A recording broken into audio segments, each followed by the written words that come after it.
Boxing update. Kakatapos lang ng weigh-in ni Tyson Fury versus Alexander Usyk. Dito ay paglalabanan nila ang undisputed heavyweight. Pagdating ni Alexander Usyk, ganun pa rin kalmado, hindi nag-aangas. Una nga siyang sumalang dito sa weighing scale at tumimbang ng 233.5 pounds. Pagdating kay Tyson Fury, sobrang angas at talagang kumpiyansang-kumpiyansa naman talagang mananalo bukas.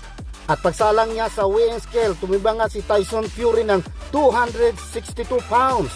At officially pasok ang kanilang timbang, kaya tuloy na tuloy ang laban bukas. So nanatili pa rin kalmado itong si Alexander Usyk pagkatapos ng weigh-in. At dito na nga sa kanilang final face-off, ginigit-git ni Tyson Fury ang kanyang noo dito kay Alexander Usyk.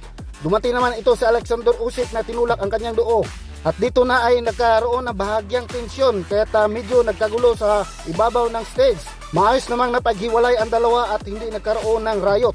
Pagkatapos ay na-interview nga itong si Tyson Fury at tinanong kung paano niya tatapusin ang laban bukas. Sabi niya dudurugin niya itong si Alexander Usyk at sisiguraduhin niyang hindi maagaw ang belt sa kanya. At kasabay nga niya pinagmumura niya itong si Alexander Usyk at sabay talikod sa mga nag-interview sa kanya. Samantala, Alexander Usyk tinanong kung bakit nanatili pa rin siyang kalmado sa kabila ng pang-aasar sa kanya ni Tyson Fury. Sabi niya kailangan niya talagang magiging kalmado sa lahat ng pagkakataon para maipanalo ang laban.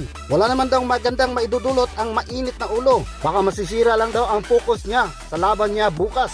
Sabi niya kailangan niyang gagawin ang lahat para maipanalo ang laban bukas at para matigil na rin ang panglalait ni Tyson Fury sa kanya. So abangan natin yan mga idol, bukas na po ang laban.